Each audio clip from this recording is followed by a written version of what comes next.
Well, first thing I want to say is, oh, I want to stand here. I'm going to dedicate the talk to Mo. I'm sure you all know Mo as you came through the exhibition there. Mo did actually state several times that we are related, but I'm buggered if I know exactly how we're related. I know my wife's got relatives in Burton-on-Stather, and Colby's spit the chuck from Burton-on-Stather, so I'm presuming we're related through my wife's family and his wife's family. I think probably that's more likely. The relatives from, if anybody's from Burton-upon-Stather, the relatives I have there were Fred and Charles Horn, and Fred worked in the brickyards there. I think he was a manager or something at the brickyards there. So dedicate this talk to Mo. I did know Mo. Where I went to his house once or twice, and we exchanged a lot of correspondence, because there were things like emails in those days back in the 60s. And so we swapped songs. In fact, in the book, The East Riding Songster, which published in 1982 by the same company, by the way, as produced all the Lincolnshire ones. It was Lincolnshire and Underside Arts, and the O'Shaughnessy books. It was published in the same series as that. That was in 1982, and we'd already exchanged quite a few songs and collected versions of the same songs as well by then, and so I included some of Mo's versions in the back of this book. Another thing is, if it's fairly informal talk, if you want to ask any urgent questions, I'll hopefully have time at the end for questions, general questions, but if you have any urgent questions on something that I've said, then do signal. We'll run it in that way. Right, well, what I want to do to start with, as briefly as possible, because I want to get into the songs as quickly as possible, is just to talk a little bit about the song collecting, both in my area and this area as well. Although Rory Gregg, who has done quite a lot of collecting folk songs in North Lincolnshire and in Sheffield area, as it happens as well. And I'm hoping that he'll also come along and do another talk here in this series as well, and talk about his songs. In my own area, I started collecting folk songs to do with my own family. Jim Eldon, I collect songs with. He's somebody who goes around the country as a professional folk singer, singing the songs that we collected. I'm more into the sort of publishing and research side of things than that. We both collected songs from our own families to start with, and then from there we went into the whole pubs with a little very cheap reel-to-reel tape recorder, recording as many people as we could. Went into nursing homes.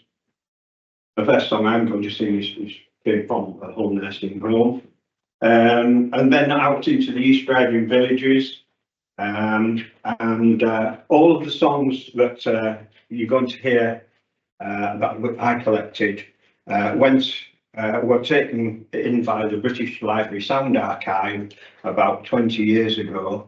And what they did was they took all of my recordings and they digitized them all, and they went onto the British Library Sound Archive website. If any of you have tried to get onto the British Library Sound Archive, good luck to you for the last year or so, because it's been attacked and by malware, and it's been down for a long while now, unfortunately. So I can't directly. But what they did in exchange for that was a kid called Andrew King. He digitized the whole thing, because the recordings are quite poor in most cases, because on the cheap stuff that we had, we weren't professional recordists or collectors or anything like that. We're just doing it off our own bat, like Mo was. And they did gold standard CDs for me on the whole lot, and there are 30 CDs there, and there's about 40 to 50 tracks on each CD, so that gives you a rough idea of the size of the collection. I will be playing, what I'm not going to do is I'm not going to attempt to play lots and lots of recordings from here because it would take ages. I'm going to sing most of the stuff, but we do have some recordings just as an example that we will be playing shortly. So the collectors in this area, in the Yorkshire area, well, early collectors were people like James Henry Dixon, who was up in the Dales. The early collectors, there were others, Ingledew, Oswald Turner, who collected material, a lot of it from print already.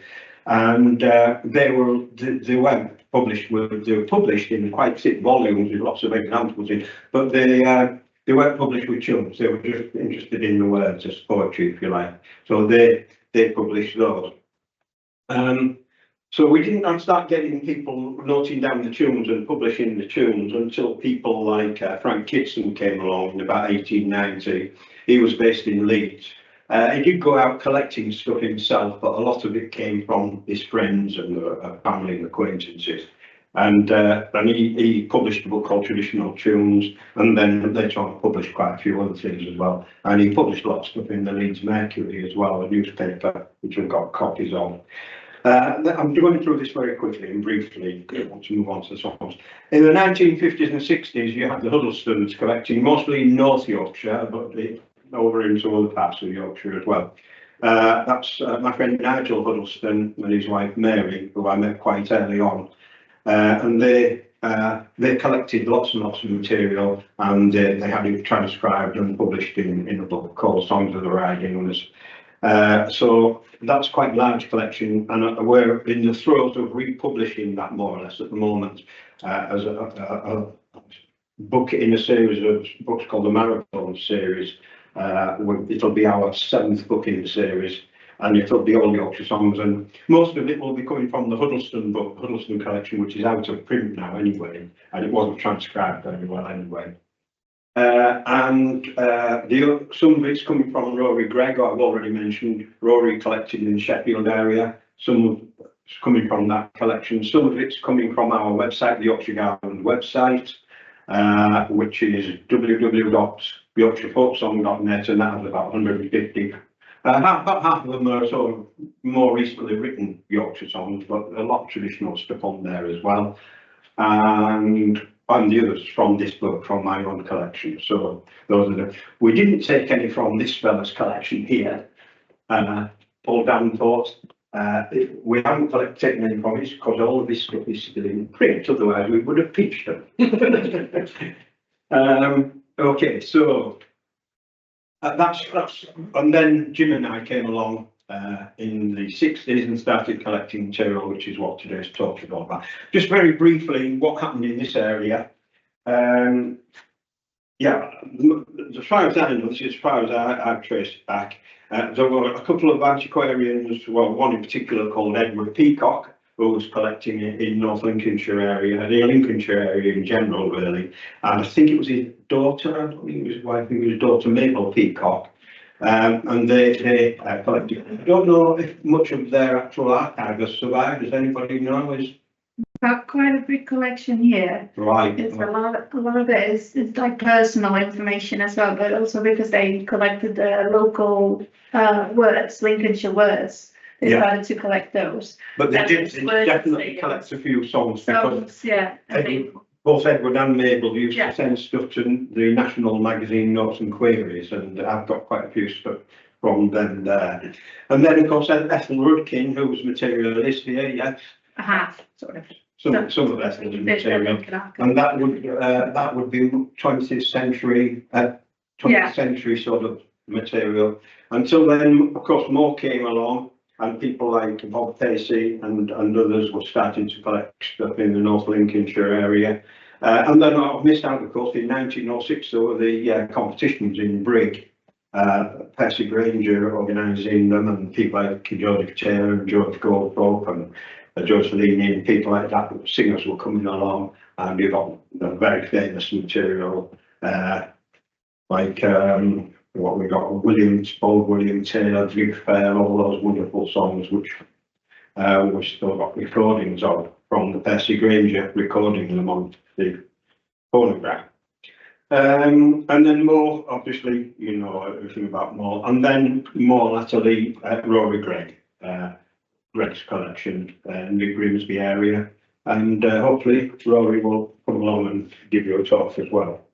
All right, back to my own collecting then. Right, well, I started off collecting things in my own family. I'll sing you a song because I learnt this traditionally. This is a song in the family that was used as a lullaby when I was a baby. And my mother sang to me, and it's one that's been passed down in the family. It's just a simple little thing that probably came from a medley of songs, because it's really two bits of songs strung together. And this is how it went.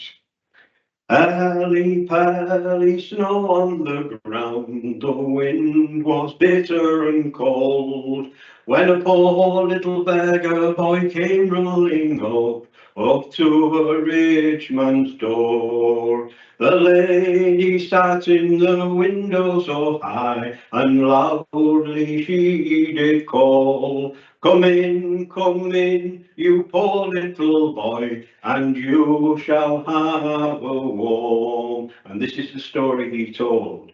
I am a poor little beggar boy, my mother she is dead.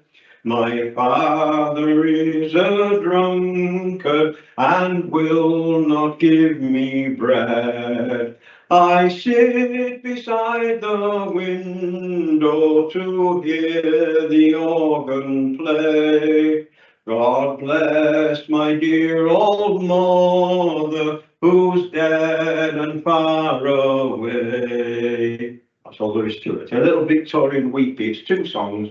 The first one comes from a broadside ballad from 1830, 1840, which is The Soldier's Poor Little Boy.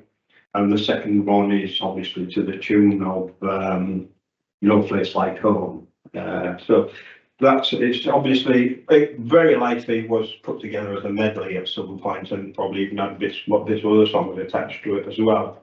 Funnily enough, that's on our website, on the Yorkshire Garland website, along with the house visiting version, which has more verses from the Knaresborough area. One of our members actually sings it on there.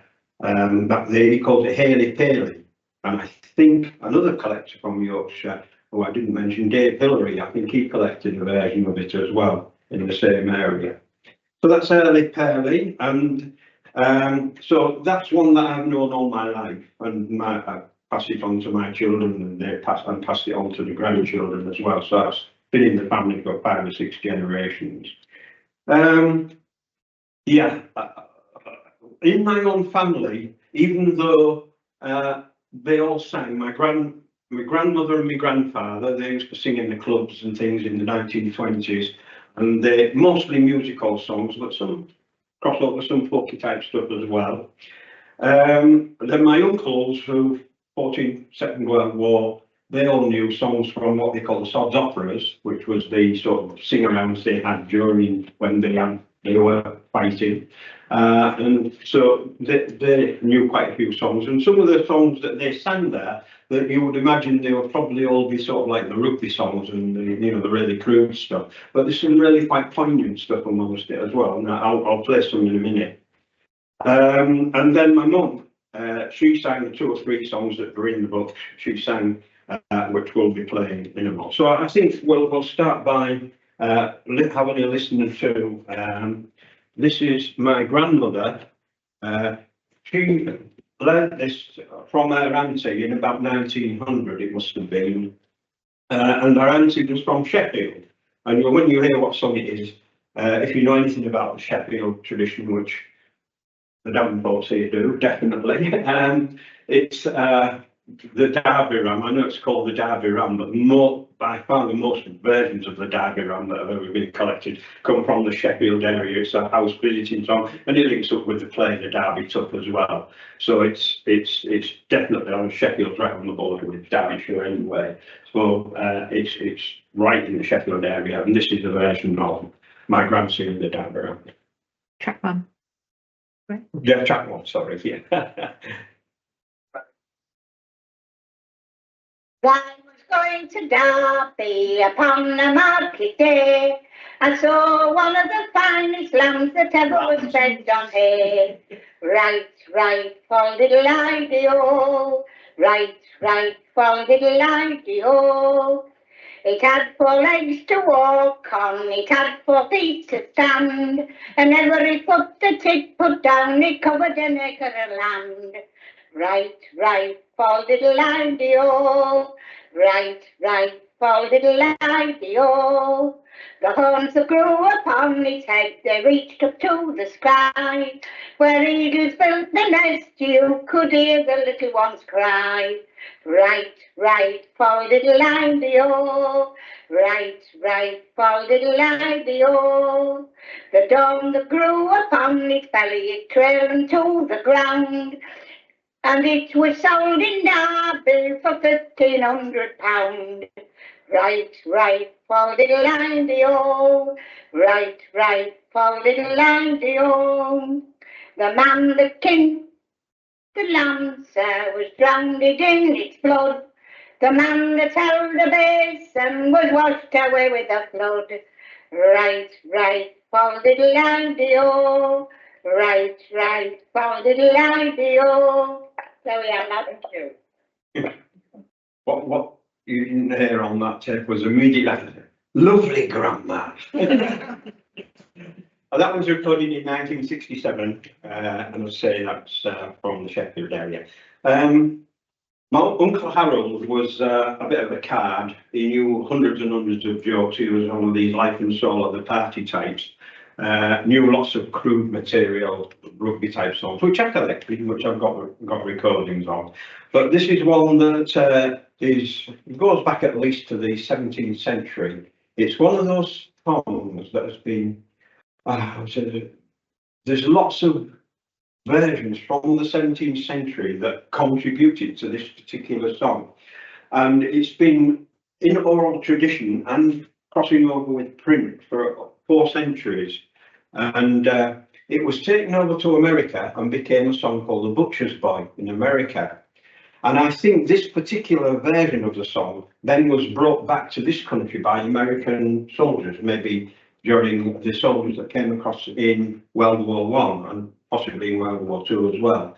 And this was the result. There's quite a few different versions of it collected in between the 2 wars in England, but I think this is actually based on the American ecotype, if you like, the American version of these English ballads, normally called the Bristian Sailor, but we decided to give it a separate cataloguing because it has its own autonomy, and there's hundreds of different verses that contribute to all the different versions. So this is my Uncle Harold's version. It's track 11.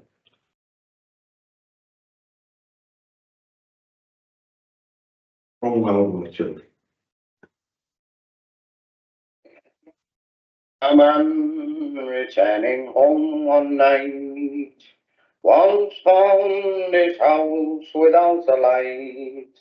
He went upstairs to go to bed when a sudden thought came to his head. He went into his daughter's room and found her hanging from a beam. He took his knife and cut her down, and on her breast these words he found. Oh Lord, I wish my child was born, and all my troubles they were gone. A sailor.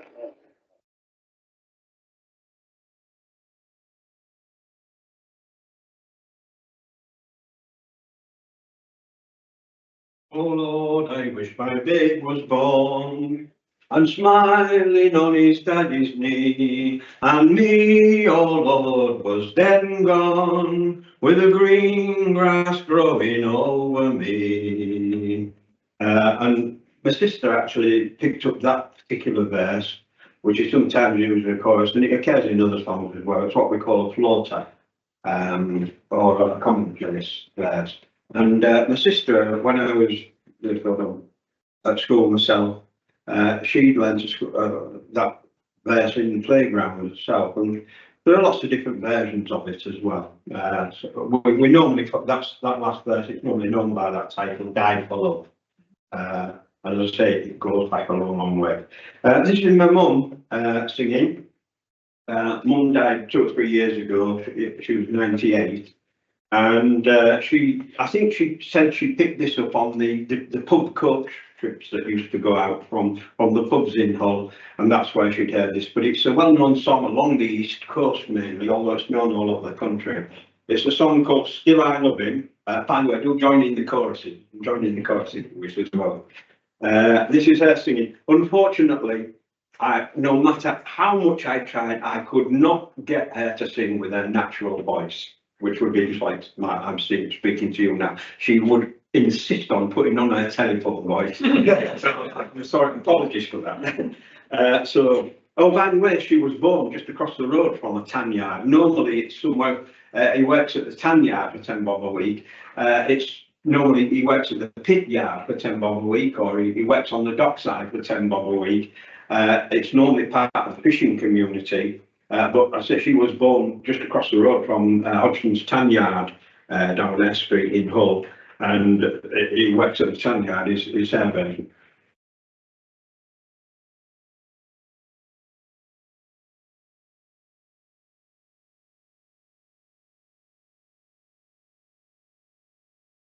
Did you come in?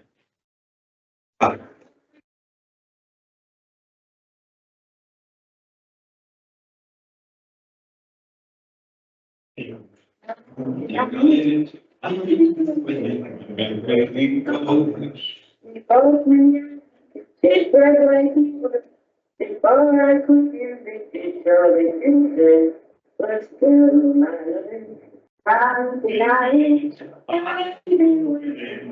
When we go,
Stop it there. I sing that stuff about it. He took me to pictures and bought me some nuts. Before I could eat him, they went down his guts. Still I love him, can't deny him. I'll be with him wherever he goes. He swore that he'd have me for better or worse. He got the better and I got the worse.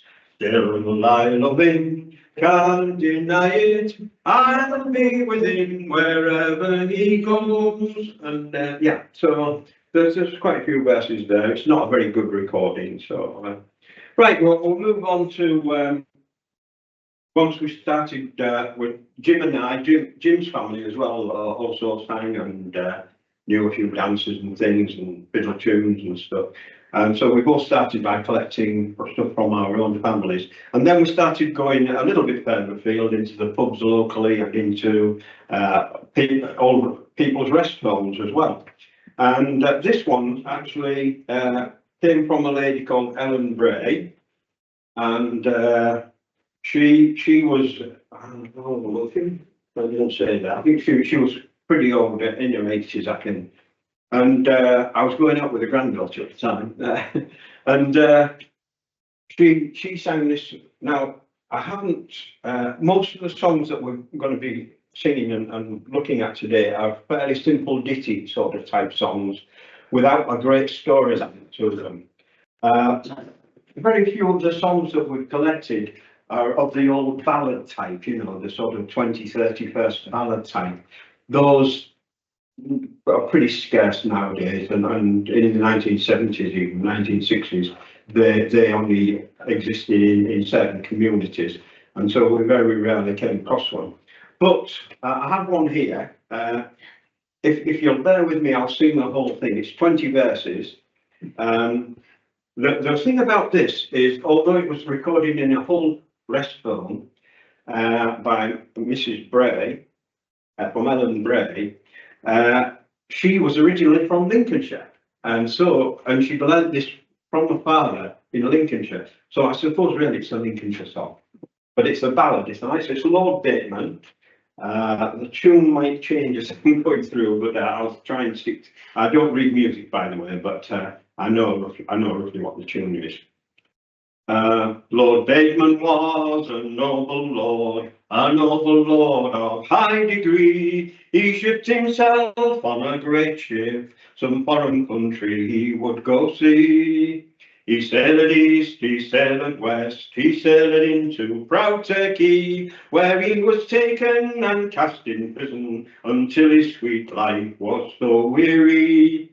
In this prison there was a tree, it grew so bold and it grew so strong, and he was chained all by the middle, till his sweet life was almost gone. The turkey had an only daughter, the fairest creature that ever you'd see. She stole the keys of her father's prison, she swore Lord Bateman she would set free.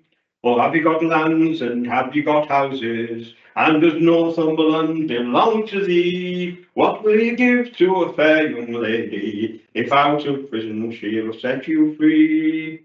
Oh, I've got lands and I've got houses, and half Northumberland belongs to me, and I'll give it all to a fair young lady, if out of prison she'll set me free.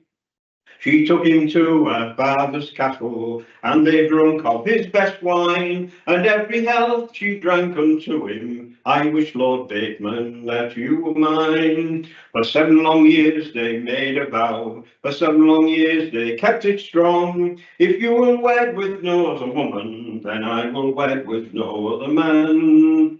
She took him to her father's harbour, and gave to him the ship of fame. Farewell, farewell to you, Lord Bateman, I fear I never shall see you again. When 7 long years were past and gone, and 14 days well known to me, she packed up all her gay clothing, she swore Lord Bateman she would go see. She went to Lord Bateman in his castle, so boldly she did ring the bell. Who's there, who's there, cried the proud young porter, who's there, come quickly tell. Does Lord Bateman now live here, or is his lordship now within? Oh yes, cried the proud young porter, he's just now taken his wed bride in. Tell him to send me a slice of bread and a glass of the best wine, and not to forget the fair young creature who released him out of prison when close confined. The proud young porter to Lord Bateman went, away, away, and away went he, until he came to Lord Bateman's chamber, and on his bended knees fell he. Pray, pray tell me what news, pray tell to me. There is the finest creature then, that ever my 2 eyes did see. She has got rings on every finger, and on one finger she's got 3. She's as much gay gold all about her waist, as would buy all Northumberland from thee. She told me to send her a slice of bread and a glass of your best wine, and not to forget the fair young creature who released you out of prison when close confined. Lord Bateman in a passion flew, broke his sword in splinters 3. All my large fortune I'll freely give, if that sapphire has crossed the sea. But spoke the bride's mother then, who'd never been known to speak so free. What is to become of my only daughter, if that sapphire has crossed the sea? Your daughter then is none the worse, no, none the better for knowing me. She came to me on a horse and saddle, she shall go back in the coach and three. Lord Bateman. Mrs. Bray didn't actually sing it straight through like that. She actually sort of did it almost canticle style. He sang a couple of verses here and then sort of told the story in those words and then went back to the tune again and did it like that. So that's how we got that one. So that was in 1968 was that one, and we're still collecting songs in Hull then. And then we started going a bit further afield. A chap I was living just above his garage at the time was very interested, a fellow called Mick Robinson. Who Paul will remember. He used to he used to take us folkies all the way around the country and all around Ireland and things like that. He wouldn't sing in public himself, but he actually sang some quite good songs from his own tradition in the East Riding. But he took us up to Flamborough, and there we met some of the people who were associated with the sword dance, and we met one Tanton Pocket Cross and his wife Connie Cross. He was the ex-coxswain of the Flamborough lifeboat, and as I say, they had lots of old photographs of the Flamborough sword dancers, which they gave me some of them. And one of the tunes that went to the dance that they insisted when Cecil Sharp went to Flamborough to collect the Flamborough sword dance, they wouldn't dance to Cecil Sharp's tunes that he suggested. They would only dance to this tune called Old Johnny Walker. I haven't written the key down there, but we'll have a go in key. So this is the song, this is the words that they sang to it. So, I'll have a quick look at that. I do know it, but just in case that's from there.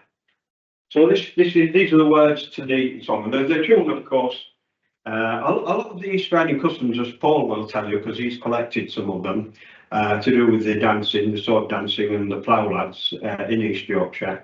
We have them in East Yorkshire as well as in North Lincolnshire, the plough jags. We didn't call them plough jags over there. And Paul collected one, what was that, minstrel one, where the N word from the south. Yeah, that's right. And from the south, this is a minstrel one as well. This is from, this is the tune of Buffalo Gals, and I'm sure that's where they got it from the 1840s. Buffalo Gals.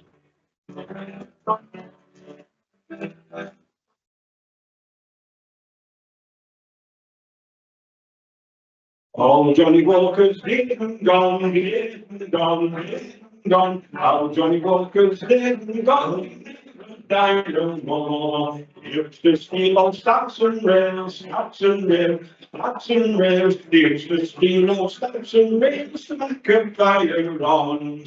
All Johnny Walker had a wife, had a wife, had a wife. All Johnny Walker had a wife, she died and then he killed her.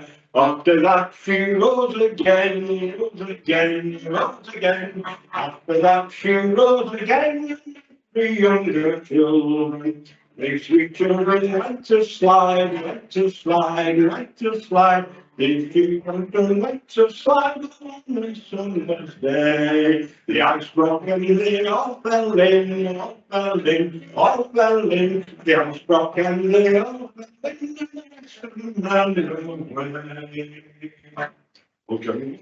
and the and those last two verses actually come from the 17th century, when the ice did actually freeze over on the Thames, and there was a song made around that time about these children sliding on the ice and them falling into the ice, and that features in quite a few different ballads, and it's been passed down through tradition, and obviously it's got itself attached to this nonsense song as well, so it's like nonsense verses.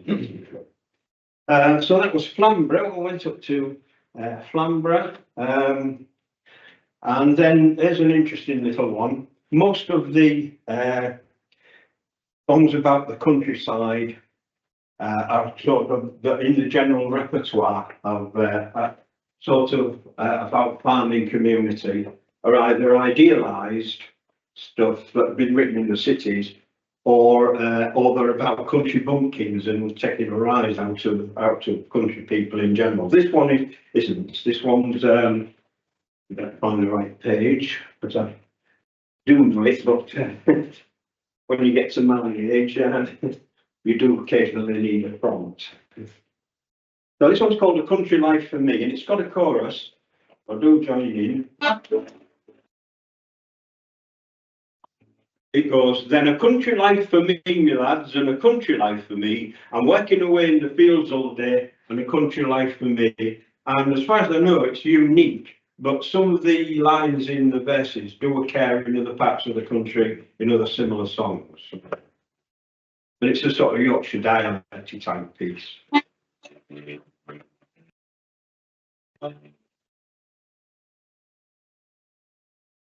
No, what was it start with? Here I am, as you may see, I'm Yorkshire tobacco. I'll just play some blind and get your top. You don't like to know what the cows and stuff the axe can be. But I'm trying to plow me and to me, that's again. Like for me,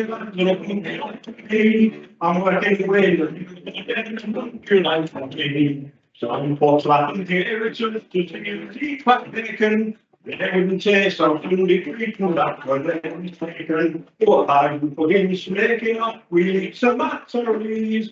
Then a pint of rum, and a job for bread and cheese. She like to me, I'm working away at large time we have cycling the one with gals. Some get bucket of sticks and they're crowding round. I think I've been with all the gals in one house. And for all my pocket, we fairly scared to all the rest. She like to me,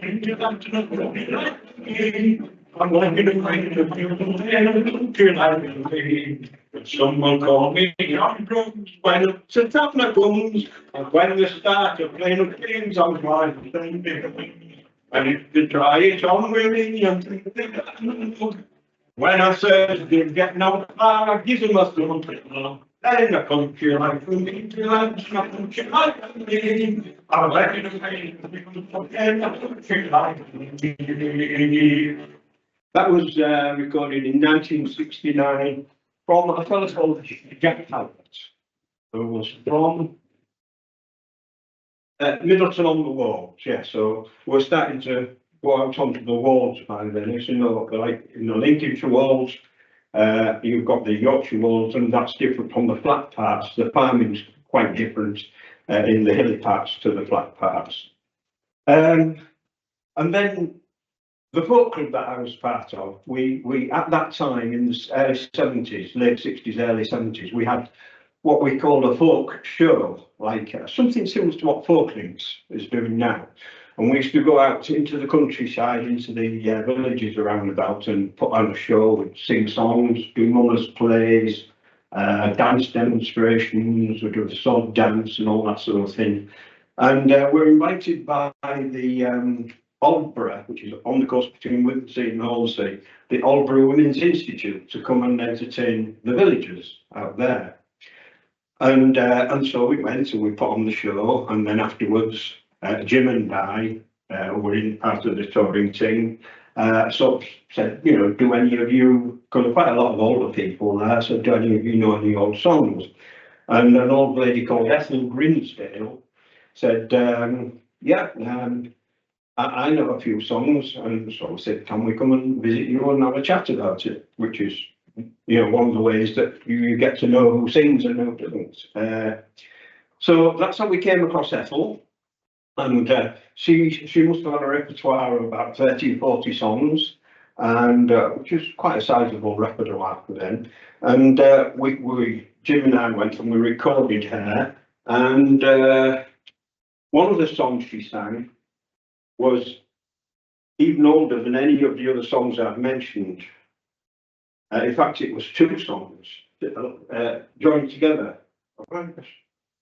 Something dropped out now? Yeah. Oh no, so that's the melody. That's okay. I've got some off in mind. Right, and Ethel had she got this song. We've collected in the area. In fact, Mo collected a version as well. It's called Brian O'Lynn. It's probably on the CD. Is the one called Brian O'Lynn on there? You definitely collected a version of it anyway. One there. It's booked one there. That was collected. It's what the Brian Owen. All right, so it's on there, yeah. Okay, right. So this is the version that Ethel sang to us. It's actually two songs sort of scrunched together, and lots of the versions are. Brian O'Lynn itself is a very old song. It's as it exists over the last couple of centuries. It's sort of a skit on Irishman, O'Lynn, with the name O'Lynn, saying how simple they are, and it's all the usual Irish sort of simple thing. But originally it was Scottish, and a Scottish song, and it was the Lowland Scots skitishing the Highlanders. And it was called Tom Bowling then in those days, in the 16th century. And it's actually mentioned in the Complaints of Scotland. A lot of people try and claim that as a ballad called Tamlin, but it isn't. It's Tom Bowling, which is this song, which is it's the same song. And there are lots of old versions, old printed versions, which are obviously the same as what we call Brian O'Lynn nowadays. So that was part of the song. And then it's also mixed in with a song about an old mare. It's actually titled The Old Mare in my book here. And it's a song known throughout Yorkshire and the neighbouring counties as well. And I think Mo had a version of this as well. And it's about an old mare who goes into a wood or goes up a hill, and the mare dies or makes a will, and then dies in the wood. And that goes back again to the 16th century. So two separate songs coming together somewhere in between, somewhere in the last 2 or 3 centuries, both from the 16th century and maybe even earlier.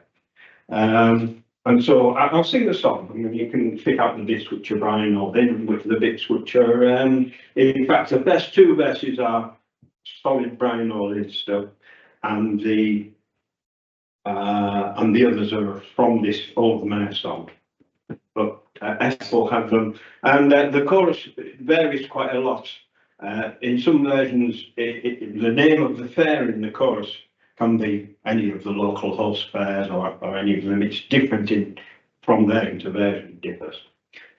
Brian O'Lynn, he had an old mare, her back were up and her ribs they were bare. The lash of her tail cut through her old skin, she's a rum un to kick, said Brian O'Lynn, when he follow la Larry, flare away Mary, bully out Barrett to Lockington Fair. Brian O'Lynn, he had an old mare, he went and he took her to Lockington Fair. Lockington Fair, it wasn't so good, so he thought he would run her to Banbury's Wood. When he follow la Larry, flare away Mary, bully out Barrett to Lockington Fair. He went and he turned to Banbury's Wood, thinking old mare would do some good. And she ran with her ear aboard of a tree. What hops old mare those going to do? When he followed la Larry, flare away Mary, bully old Barrett to Lockington Fair. Brian O'Lynn, he had an old cow, and how to milk her he didn't know how. He pulled her tail instead of her teeth, and all he got was a kick in the seat. With me fella la Larry, flare away Mary, pull your old Barrett to Lockington Fair. Brian O'Lynn, he went for to plough, and how to plough he didn't know how. He cast the horses and buggered the plough, said Brian O'Lynn, I'll show thee how. Follow la Larry, flare away Mary, pull your old Barrett to Lockington Fair. And there's lots of other versions with extra verses in it as well. And the Brian O'Lynn one goes through all sorts of different items of clothing that he made out of very primitive things. I'll just give you an example. Brian O'Lynn had no trousers to put on. He made him a pair from a sheepskin, the woolly side out, the skin side in. It sticks to me ass, says Brian O'Lynn, when me follow Larry, flare away Mary, bully out Barrett to Lockington Fair. And that's more of the type of the Brian O'Lynn song in that vein. Brian O'Lynn, his wife and his mother, they all went over the bridge together. The bridge it broke and they all fell in. Da-de-da, says Brian O'Lynn, when we follow Larry, and all in that vein, nonsense type stuff. Yeah. So Ethel sang lots and lots of other songs as well. And another one that she sang, this one was in the village of Aldborough. Once we'd recorded Ethel. The lady who was called Anne Wright, who was the head of the WI there, was very, very interested in the folklore of the village and the songs as well. And she actually knew everybody in the village. She was an incomer. She wasn't from Aldborough. She'd come from somewhere down south, but she was obviously a very active and lady. In fact, it's very sad. She was when we went, we were in our 20s, and this would be 1972. And she was a vivacious young 48-year-old. And then we lost contact once we'd done all this collecting of songs and swapping things. We got to know her very well over that period of time, from about 1970 up to about 1974. And then we sort of lost contact. And I went back to Aldborough about 20 years ago, just to see what it was like and see if any of the people were still around. And obviously none of them were, because they were a lot older than me then. And I went into the graveyard, and it was a really poignant moment. Yeah, I really felt it. And there was this Anne Wright's grave, and obviously, she was 48 and I was 22, something like that. And it was a really poignant moment. But while she was there, she introduced us to a phenomenal number of singers. A lot of them sang maybe only 1, 2, 3 or 4 songs, but the number of songs that we got there probably accounts for more than half of all the whole collection that we made in the whole of the East Riding and whole.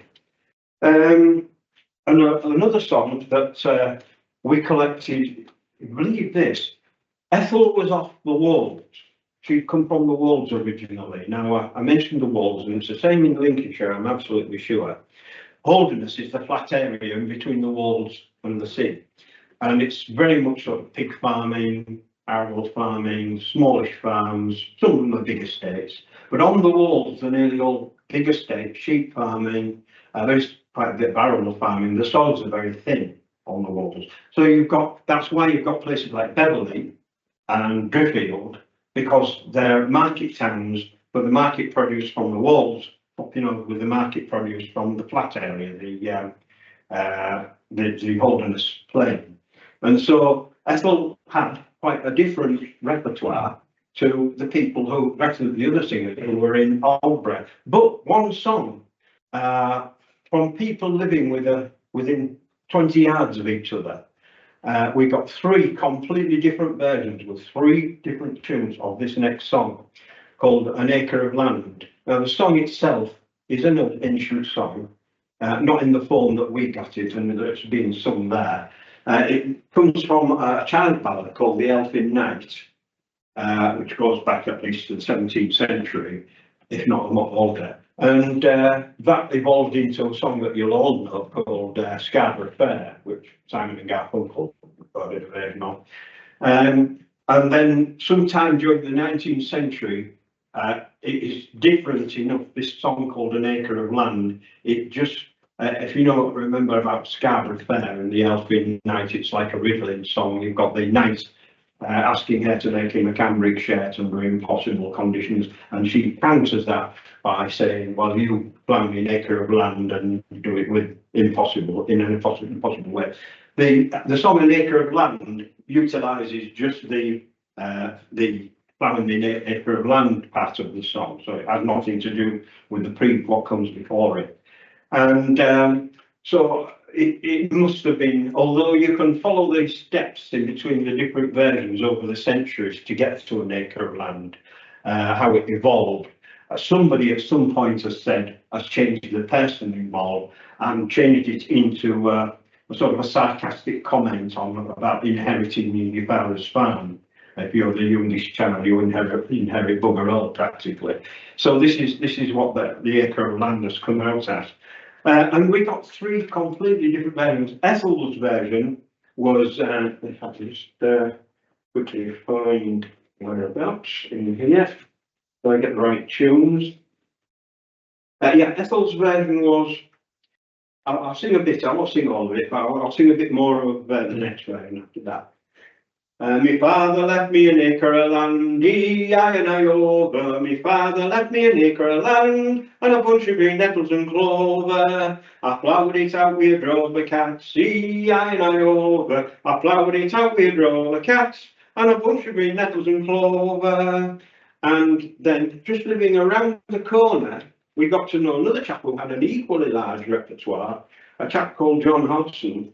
But he'd been lived in that area all his life, and ploughed, been a ploughman on the Holderness area. And his version went like this. I won't sing all of it, it's got 12 verses, but I'll give you a flavour of it. And this is the tune mostly known throughout the country. In fact, it's the Brighton Camp. It's that tune. My father left me an acre of land, sing ye, sing, oh, sing ivy. My father left me an acre of land and a bunch of holly green ivy. I ploughed it up with a team of rats, sing ye, sing, oh, sing ivy. I ploughed it up with a team of rats and a bunch of holly green ivy. I rolled it down with a rolling pin, sing ye, sing, oh, sing ivy. I rolled it down with a rolling pin and a bunch of holly green ivy. And it just carries on like that with miniaturising all the different tasks throughout a farming year. An interesting little bit about that is we often went back and just kept, these people would remember extra little bits and things and would sing things, and we would go back and record the same songs over and over again. And we'd recorded John Hodgson quite a lot by then. We've got about 30 or 40 songs off him and recorded Ethel's. And when we went back to see Ethel, because it was a social thing as well, it was nice to be friends with these people. And they enjoyed us coming as well. And so we went back to Ethel and we re-recorded. And we got to one of the verses right near the end. I don't know, I threshed it with a wing of a louse. It was probably that verse, something like that. And we said, well, you didn't sing that verse last time, Ethel. Where the heck did you get that from? She said, oh, I went round the corner and got it off John Hodgson. So it's the whole tradition actually in process. Yeah. So that was Ethel and the acre of land. I'm conscious that I'm not even up with who the songs I've got here, we're running a long time. John Hodgson then, they both had large repertoires. I'll just sample a few of the things that they sang to us quite quickly. Yeah, this one is Hunting the Wren, a very old song called Hunting the Wren. It's the version known by farming community all around the country. I've Fun of Bod's Nest, it's called here. It's very basic, but I'll just sing a couple of verses just as a sample. And by that Mick Robinson, who I mentioned to you earlier on, he actually sang a version of this as well that he learned traditionally in the East Riding. I've fun of Bod's Nest, says Richie to Robin. I've fun of Bod's Nest, says Robin to Robin. I've fun of Bod's Nest, says Tiddy for Lal. I've fun of Bod's Nest, lads every yarn. What shall we do with? Said Richie to Robin. What shall we do with? Said Robin to Bobby. What shall we do with? Said Tiddy for Lal. What shall we do with, lads every yarn? And it is 11 verses or so of absolute dribble. But they'll know something. Another one, this one I will sing.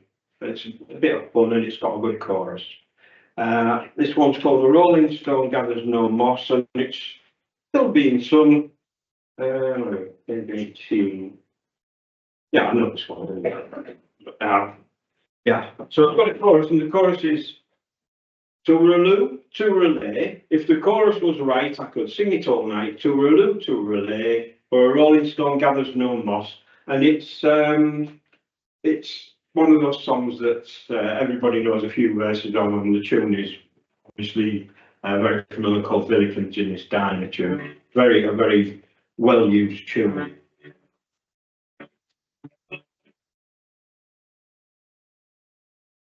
And I see that I had my poor brother Jim. His wife said she's brought some tomatoes, replied Jim with a grin. But this one it did, because it was in my tin. The chorus was right back on singing all night to and the rolling stone gathers no moss. I saw a poor girl as she walked down our street. She was hungry and cold and her feet, and there was money and plenty to spare. I went into a fruit shop and bought her a pair to make the chorus was right, I could sing it all night to and the rolling stone gathers no moss.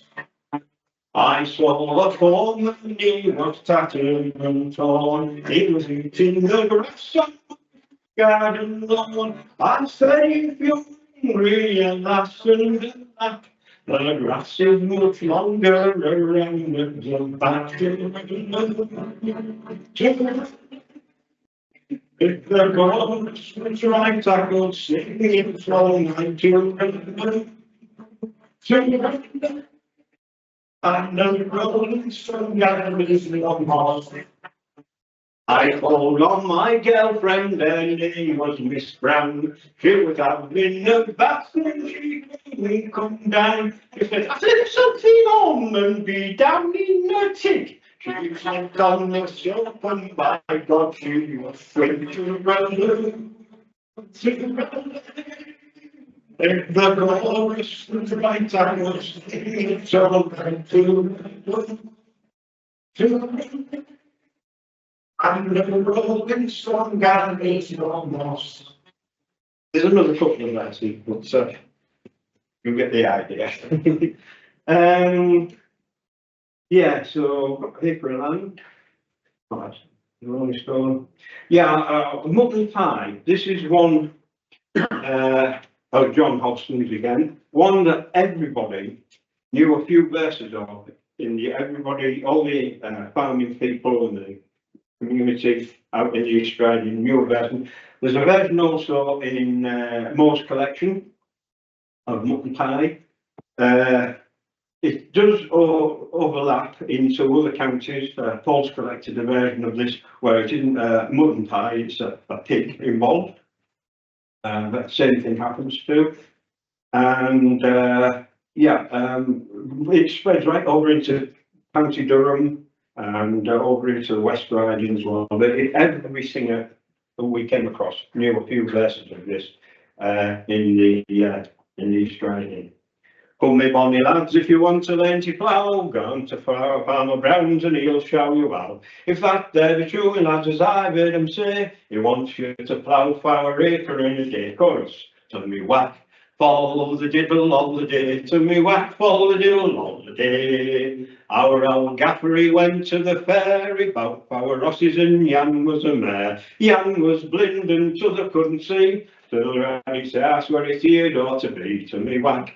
Fall the diddle all the day, to me whack, fall the diddle all the day. Well, he keeps tossing the roll very thin, the ribs are right tight up to the skin. This one knock a need and t'other swung it back, and he wants them to go with a wop-gee back. To me whack, fall the diddle all the day, to me whack, fall the diddle all the day. If that woman thinks she's giving you a treat, she bakes such cakes as no one can eat. This pie's made of iron and cakes made of clay, they rattle in your belly for a month and a day. To me whack, fall the diddle all the day, to me whack, fall the diddle all the day. Why, our own missus has a maid called Alice, she thought she were fit to live with a palace. Live with a palace and be like a queen, I'm damned if she were fit to be seen. To me whack, fall the diddle all the day, to me whack, fall the diddle all the day. Why, up comes Boston, this you did say, there's a yow been dead for a month and a day. Better a bullocky, better on the sly, they'll make these lads some rare mutton pie. To me whack, fall the diddle all the day, to me whack, fall the diddle all the day. Well, he fetched her up, he fetched her on the sly, he laid her on the table and the smell was high. There was mokes be hundreds, thousands, millions thick, and bollocky were walloping 'em off with a stick. To me whack, Follow the diddle all the day, to me whack, follow the diddle all the day. When the owl cow died, we had some stew. When the owl sow died, we had bacon too. Then the owl missus, she took sick. I left that place, lads, damn near quick. To me whack, follow the diddle all the day, to me whack, follow the diddle all the day. And there was some of the people that we collected the song from said they actually remember versions that had 50 verses in. That doesn't surprise me. It's a type of song, what called a catalogue song, where you can just add in verse and verse and verse. And of course, it was the name of the farmer in each one was different, whichever farm we went to. All right, let's have a look what we got here. Yes, still in Aldborough, lots of other people had 2 or 3 songs, and some of them very, very interesting. Ethel had a song, and I'll just read it, it's very short.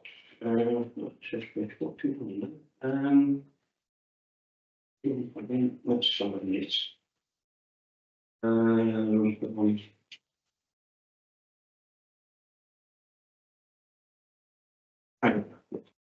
Ethel had a song that she recited, well, it wasn't a song, it was she recited it, and it's a version of a song called The Herring's Head. And the oldest version of The Herring's Head that I've come across anyway goes back to a Scottish collection that has a version from about 1830. And it's one that's known all over the country, but particularly, as you can imagine, along the east coast and the south coast, which is where the herring, actually, the main herring shoals were found. So it's Ethel's version. And it's not accumulative like most of the other versions. And strangely, I'm going to sing a bit from an accumulative version in a minute, from round the corner again, from somebody around the corner. This is Ethel's, collected in 1972. As I was walking on Bolliton Sands, I picked up herring as big as my hand. Well, what do you think I made of his head? I made it into cakes and bread. And what do you think I made of his eyes? I made them into puddings and pies. And what do you think I made of its tail? I made it into ships that sail. And what do you think I made of its fins? I made them into needles and pins. And what do you think I made of its scales? I made them into sharks and whales. And what do you think I made of its nose? Didn't miss that line, didn't remember it. And what do you think I made of its melts? I made it into braces and belts. So that was Ethel's version of it. Again, quite different to what was in the village generally. This is Alan Gray's version of Aldborough, collected around about the same time in 1972, and it's got a recital bit at the beginning, an introduction, if you like, spoken. And then what I'll do is I'll do the spoken introduction, the first verse, and then I'll jump to the last verse because it's only an accumulative thing anyway. A fisherman was taking his son for the first time out fishing, and as they were pulling away, the son said, "What are we catching today, Dad?" Dad says, "We're catching red herrings today, lad." Notice red herrings this time. "Why are we catching red herrings, Dad?" "Because of all the fish that swim in the sea, red herring, it is the fish for me. Oh, what will we do with the red herring's head? Oh, we'll make that into feather beds and all such things. With red herrings and heads and feather beds and all such things. Of all the fish that swim in the sea, red herring, it is the fish for me, and all such things." And then we jump to the last verse. "Oh, what will we do with the red herring's tail? Oh, we'll throw it to the shark and whale and all such things. With red herrings and tail and shark and whale, red herrings and scales and stapples and nails, red herrings and belly and jam and jelly, red herrings and fins, needles and pins, red herrings and gills and physical pills, red herrings and eyes and puddings and pies, red herrings and heads and feather beds and all such things. Of all the fish that swim in the sea, red herring, it is the fish for me, and all such things." And funnily enough, we've got 2 versions there from the local area. I sing in a group called Spare Hands, but we don't sing that version at all. We sing the well-known version.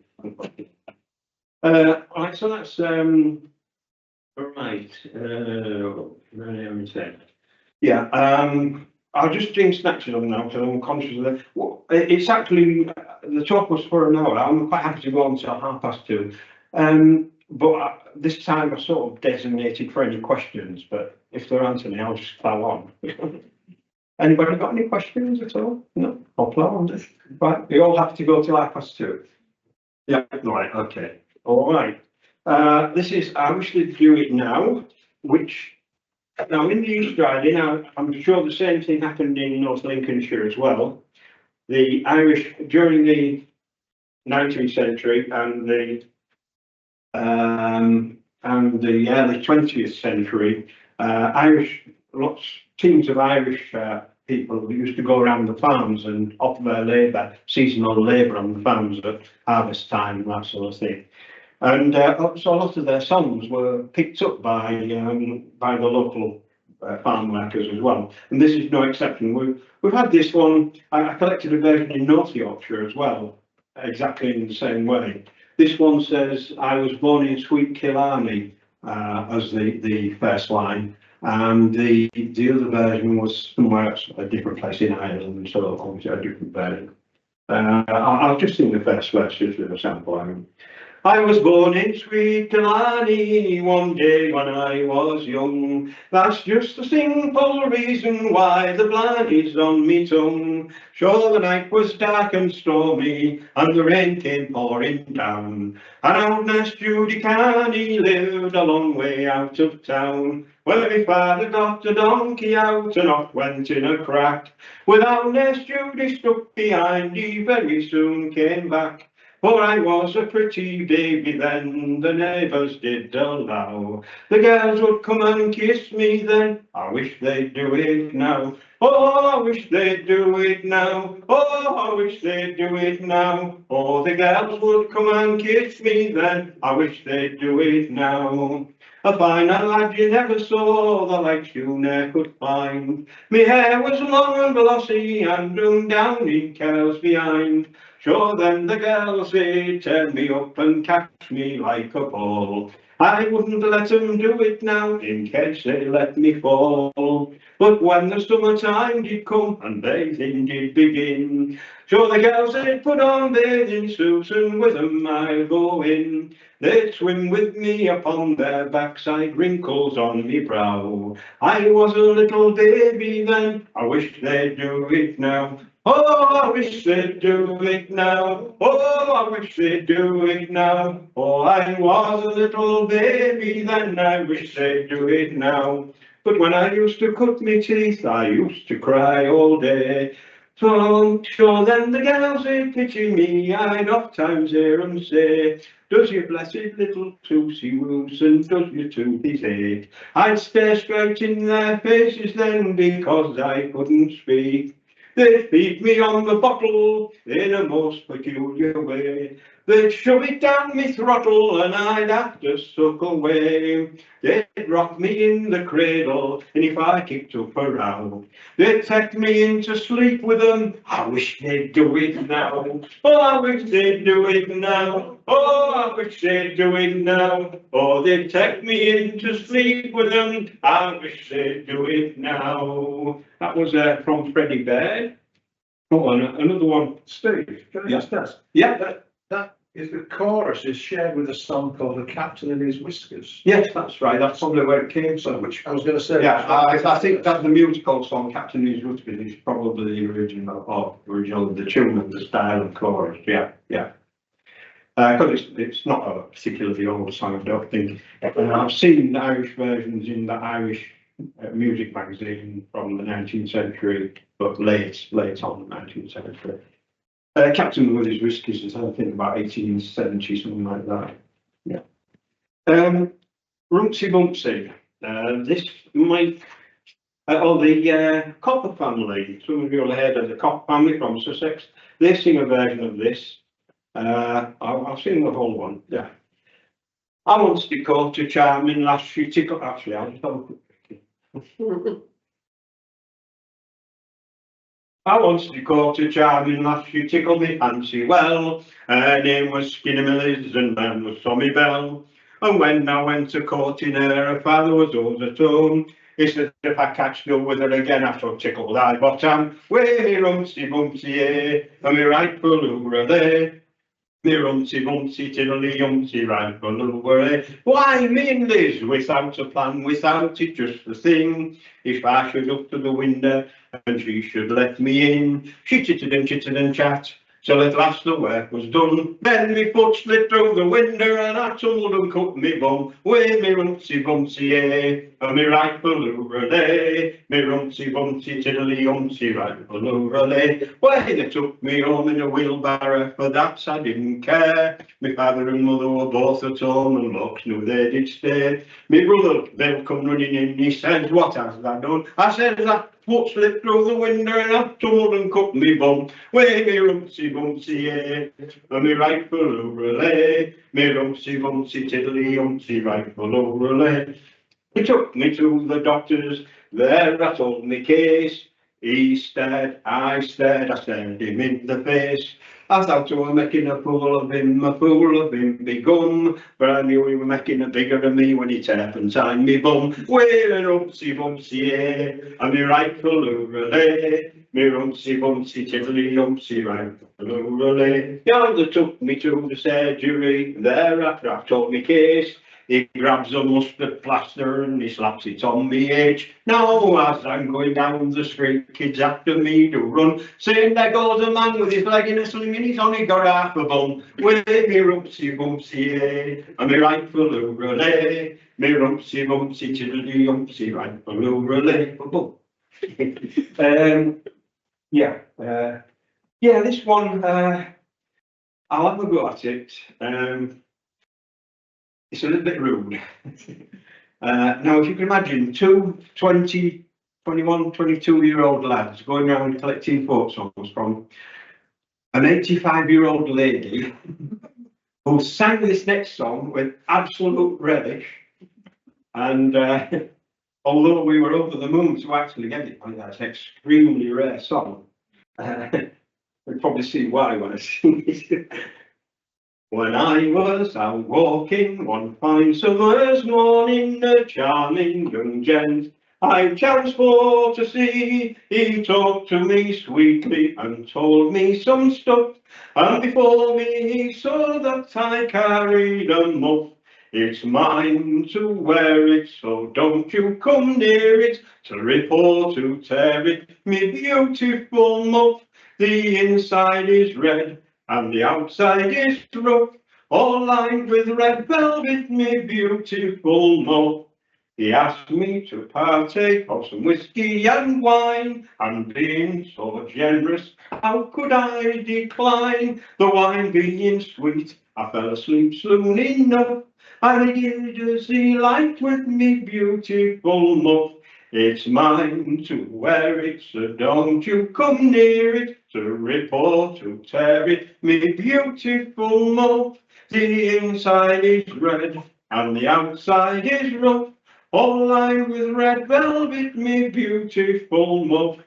When I awoke with surprise, for me muff has been damaged forever, I cries. Me father, me mother will scold me enough for not taking care of me beautiful muff. It's mine to wear it, so don't you come near it, to rip or to tear it, me beautiful muff. The inside is red and the outside is rough, all lined with red velvet, me beautiful muff. So now you young ladies take a warning from me, and don't you fall for the first policeman you see, or he'll talk to you sweetly, he'll tell you some stuff. But oh dearie me, you bought for beautiful muff. It's mine to wear it, so don't you come near it, to rip or to tear it, me beautiful muff. The inside is red and the outside is rough, all lined with red velvet, me beautiful muff. And the only place I ever came across that was on a broadsheet from about 1840. So it's somehow survived all that time. You know, Mrs. Cobray was 85 years old, probably then when she was very young. So yeah, beautiful muff. Right. Well, by then, by the 1970s, I started teaching in a Beverley school, the Longcross school, and two of our teachers sort of somehow got to know that they sang songs, and one of them, Ted Kerr, was in those days secondary schools that were right out in the countryside, and it was on the outskirts of Beverley, so you got all of the kids from the surrounding farms, surrounding countryside there, and so they had what they called a gardening unit, and one of the teachers was designated to teach the sort of farm kids basically all the basics of agriculture. And his name was Ted Kirk. He was from Killick, one of the local villages on the Wolds. And when he would be then probably about coming up to retirement time, he'd been in his 60s. And he spent his youth with a lot of the farm labourers. And on the Wolds, which is where Killick is, there's a place called the Sykes family. We call the big estate up there. Sledmere House, yeah. The Sykes family, Charles Sykes, just before World War One, had anticipated what was going to happen, and he formed a regiment of a Royal Artillery regiment called the Wolds Wagoners, and they were all ploughmen who had been used to work and working with the Wolds wagons and horses a lot, and so they were naturally to form a Royal Artillery, because everything was guns and guns being pulled by horses in the Royal Artillery. And so he formed this regiment basically from the local ploughmen. My own ancestors included, of course, my own ancestor. My name Gardham is a little village on the Wolds itself, between Beverley and Market Wheaton, and my ancestors, going back 3 or 4 generations, were just ploughmen on the Wolds, mostly around that estate, in fact, the Sledmere estate. Although my own grandfather, who fought in World War One, he was from Hull, so he was in the Hull Palace. Anyway, to come back to Ted Kirk, he sang a couple of songs, and he picked them up from the Wolds Wagoners, and there were 2 songs, and one was the Artillery Alphabet. He only knew a couple of verses from the chorus. Yeah. And it's a version, it's certainly closely related to what we sing in the folk clubs as the Sailor's Alphabet. So just as a comparison, I'll just play you a verse of the Sailor's Alphabet, just so you can see the similarities. The tune's related and the chorus is definitely related. A is for anchor, we carry on along. B is for bowsprit, the jibs all lie low. C is for the capstan that we run around. And D is for the davits to roll the boats down. Merrily, so merry are we, no mortal waters like a sailor at sea. He will go down. If the sailor is grog and there's nothing goes wrong. That's the I'll just tell you. Birds up, not yet. Where were we? It'll be track 31. Yeah, he sang this artillery alphabet. Obviously, learnt it from the Wagoners Reserve. A is for artillery, the pride of the line. B is for battery, the battery sublime. C is for correction, which gives us the fuse. And D is for the drag ropes that we seldom use. Sing high, sing low, wherever we go. Artillery gunners will never say no. E is for elevation, that raises the guns. F is for firing when firing's begun. G is for the gunners, light-hearted and gay, and H is for hell, where we'll all go someday. Sing high, sing low, wherever we go, artillery gunners will never say no. And so it was quite a scarce song, and how old this is I don't know in that form, But the only way I could get the rest of the verses, and I've got all of the verses there, is I wrote to the Imperial War Museum in London, and they actually sent me sort of manuscript version of that, and they said it was very popular in India during the 1930s. Funny enough, so where the connection is, I don't know. Obviously, during World War One, they got sort of picked up by the wagons by the Royal Artillery, and they have their version. Another song, another teacher at that time, teaching history at Longcroft, was a fellow called George Collinson. And just after World War II, he didn't serve in World War II. He was too young, but he joined up the army as an officer. He must be, for some reason he became an officer, and he became in intelligence. And his job was to go around all the non-demobbed people, all the people who were still in the army and the armed forces, just after the war, all over Europe and North Africa, and sort of talk to them and find out, what had gone on, and sort of as a historical thing and an archive thing, if you like. And while he was doing that, of course, these people who were waiting to be demobbed were still having these sods operas. And so he was going to these sods operas, and he was picking up loads and loads of songs from these sods operas. And one of the songs that he picked up was another version of that artillery alphabet, again, just a couple of verses. He knew all sorts of stuff that the armed forces were singing about what they'd done, about places they'd been to. And he also came across a song that, again, Ted Kent knew a few verses of, called The Jolly Ploughboy. Again, it's sung a lot on the folk scene in different versions, and it is, as a Royal Artillery, it is sort of like an anthem, if you like, for the Royal Artillery.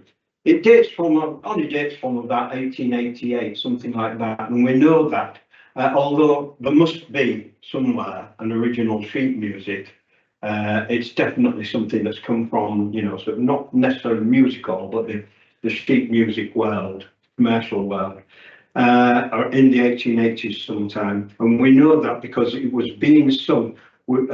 Steve Rowd is a friend of mine who has done a lot of research in newspapers for songs, came across the title. It's called Hurrah for the Scarlet and the Blue. It's like a recruiting song, if you like. And he found lots of references to it in the 1880s. From about 1888 to about 1910, it was sung a lot of the military smoking concerts that they had in the Midlands and Oxford and places like that. So we think that's probably around about when it originated. It was still being sung then. And this is how it goes. On there, I'm not going to sing it. This is Ted Hutchinson from Driffield, who sang the full version of it.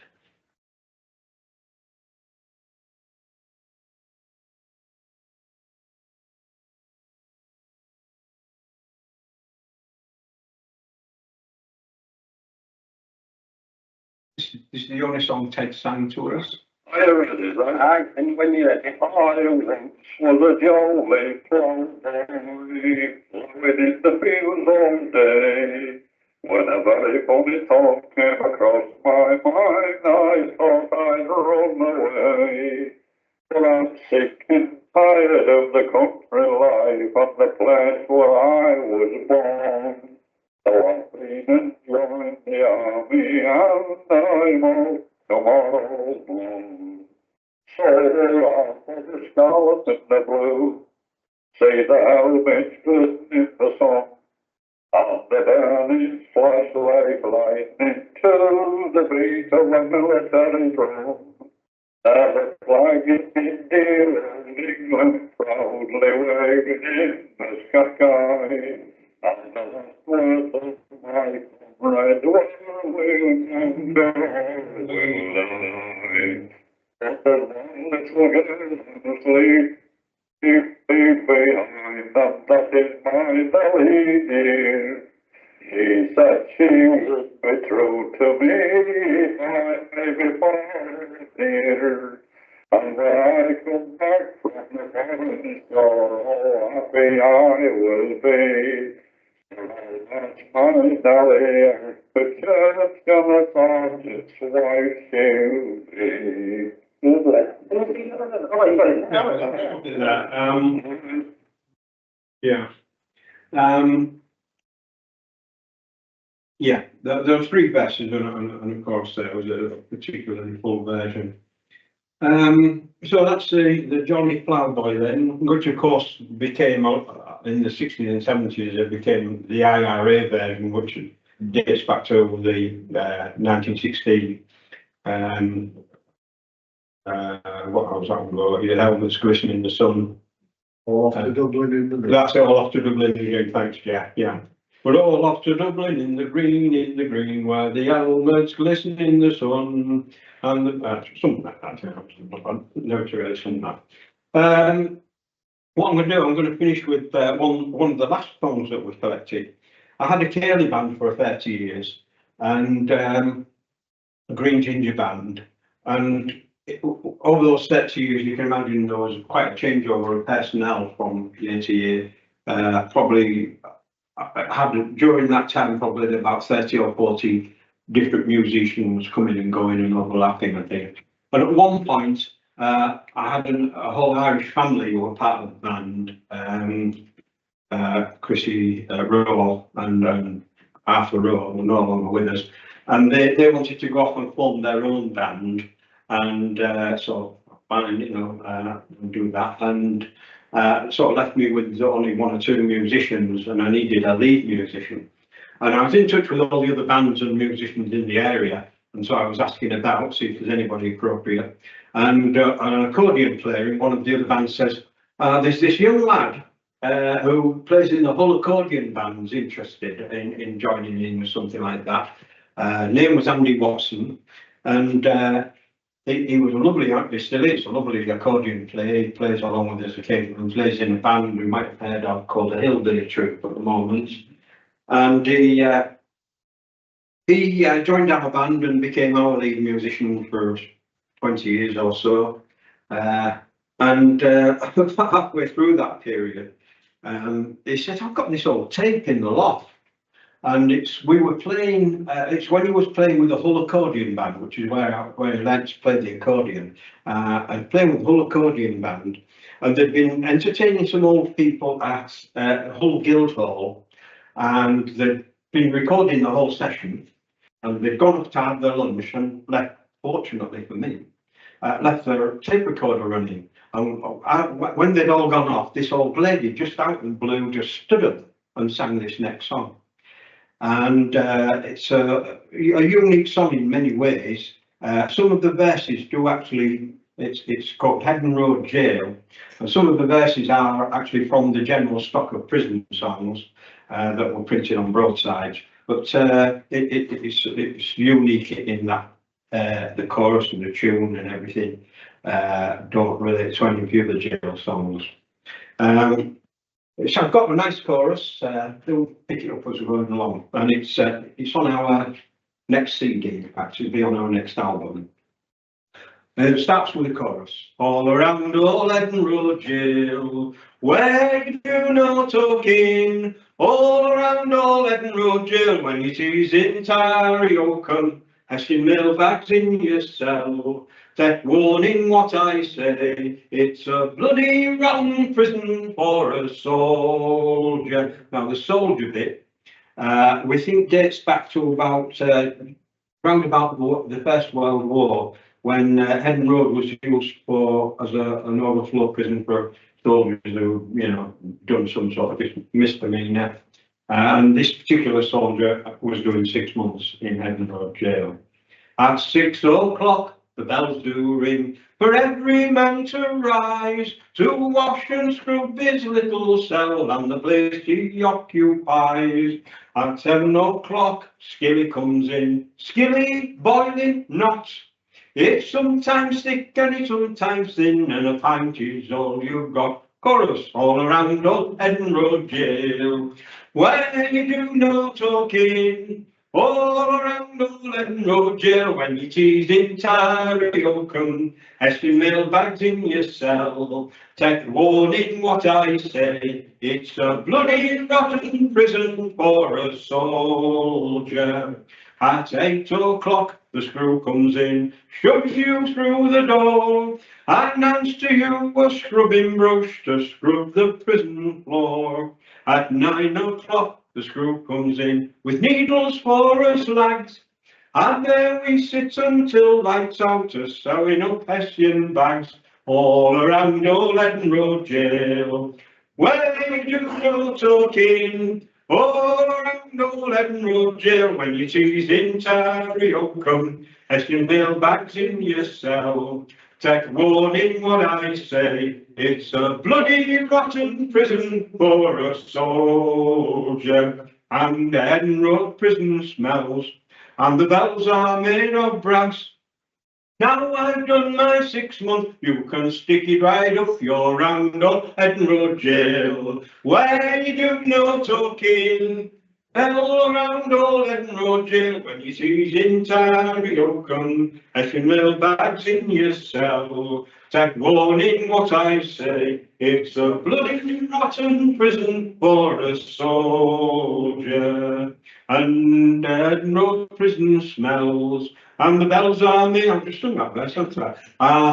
Now I've done my 6 months, it's back to the barracks I steer. I'd rather be back in Edinburgh jail, 'cause it's far better there than here, all around old Edinburgh jail, where you do no talking, all around old Edinburgh jail, when you tease in Ontario come, hessian mailbags in your cell. Take warning what I say, it's a bloody rotten prison for a soldier. Edinburgh jail. And that's half past.